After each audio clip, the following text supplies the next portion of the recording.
If someone attacks you, hit him first. That's the golden maxim from the Chinese internal fighting arts. Meaning, of course, that when someone attacks you, you're either in their face before they can even think about attacking you, and you've hit them first before they've attacked you, or you've simply used a longer weapon than your attacker, which essentially does the same thing, really. You're lessening the distance between you and your attacker quicker than he can lessen that distance between him and you. We use both of these methods in the internal fighting arts. The internal fighting arts are probably the most violent of all fighting arts. We don't use it for tournament, we don't use it for show, we don't use any fancy long footwork, looking good with the gi. We just do it for self-defense, and that's it. So everything we do is based upon realistic, streetwise self-defense, things that are not going to get us into trouble when we defend ourselves. You try and defend yourself like this in the street, you're going to get into all sorts of problems. Especially if there's more than one person attacking you, which usually there always is. What you need are moves that are going to load and reload automatically, instantly and naturally. You want natural body movement that causes the next move to happen instantly and naturally. For instance, you wouldn't go hit someone like this, and then go like this. That's just two moves. You might go like that. There's one move. So, the first move, loaded the next, ready. Or just two moves in one with that move there. So they're the sorts of movements that you really want. Economical movements that are going to do the most damage in the first instance, rather than blocking his hand and then trying to do damage. Why not break his arm instead? Or rather than blocking his leg, why not break his leg to start with? Then you don't have to think about blocking him, then come in and do something else to him. So there are many, many of these purely physical things, fighting techniques, that I've taught over the years, and that I know myself to be effective and economical. And I just thought it would be a good idea to put those purely physical things out so that people could learn from them. They don't have to worry about learning the forms, they don't have to worry about talking about chi or energy or anything, although that's all encompassed in the whole, in the fighting arts I'll be giving you, of course.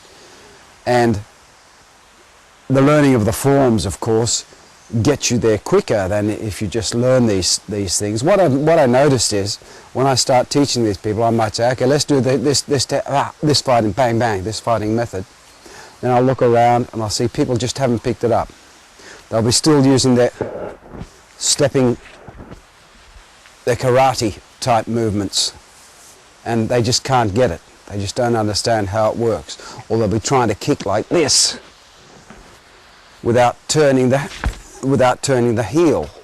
Or they'll be bringing the back leg forward because that's the only way they can get any power into kicking it into someone's knees or into the kick bag.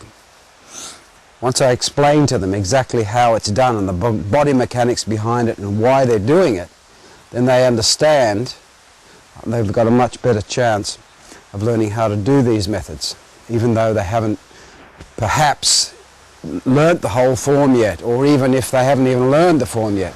Of course, it is advisable to at some stage to learn one of the internal forms, because that's what you're building everything on. That's the foundation. You know, you really need a solid foundation. So I'm just taking some of these methods and explaining exactly how they work for you, and I hope that you can really get something from this and understand why we do certain things. The first thing is I'll go into the longer weapons, using a longer weapon than your opponent to get in and do the most damage possible. Of course, the longer weapon is your leg against his arms. When I start teaching this, I start holding the bag and just holding the bag so that people can kick it, just to get some idea of what power they've got. The first thing they do is this, like this, or they don't even spin on that yet. They just come through and go like this. Now of course that's purely centrifugal or centripetal, as I'm told, force coming straight out from the rear leg.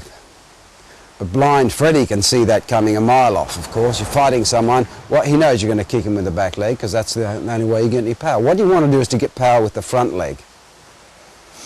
People don't expect you to kick using power with your front leg, because karate people, other sort of martial arts, boxers or whatever, they can't get the power with their front leg, so they think, well, he can't either. But you can. You can get tremendous power kicking off of your front leg. Twofold, it fools your opponent into believing that you're going to kick with the left leg, but all the time, bang, it's the front leg, so you lessen the distance.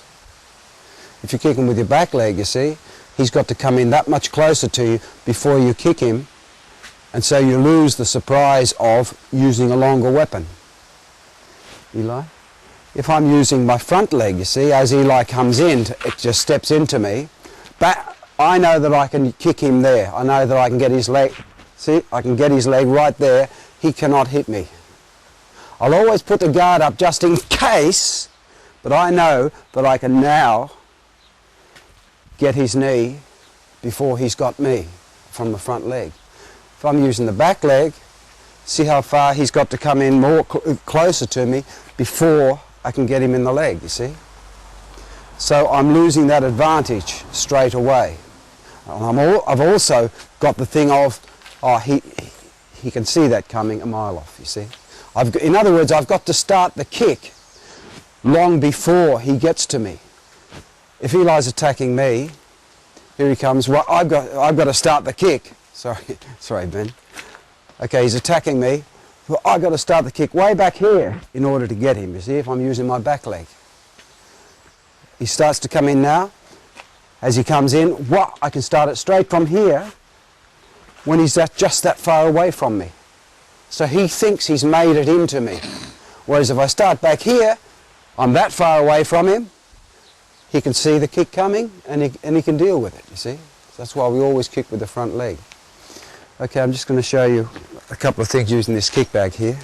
You don't have to kick in it now.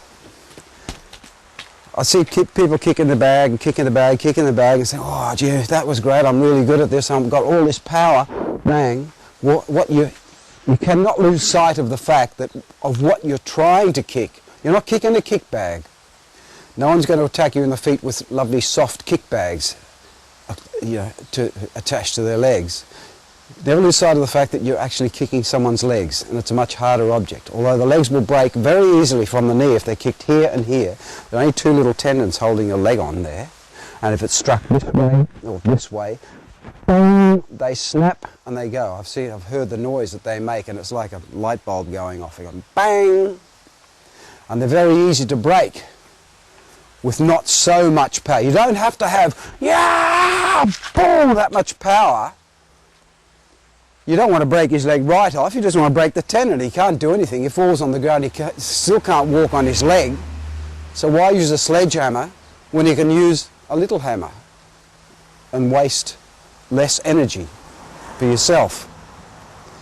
So you must never lose sight of the fact. So in your brain, you're always thinking, oh yeah, although I'm kicking this thing very hard, how would I go against someone's knee? And when you're fighting someone, it's a subconscious thing that you always you do the right amount of power to get the job done. And it doesn't matter how big the person is, how bulked up they are, you can't bulk this up. You notice the muscles come to here. All legs come to here. This little bit is begging to be hit. So that's what we're striking at when these long methods. So sure, train on the kick bag and train. Don't train up here. Don't train up here. You're not going to do any damage. Well, you might do, but you want to do the most damage to the knees. So aim for the knee height, around about there. Never kick with the back foot, because anyone can get power with the back foot. Kick from your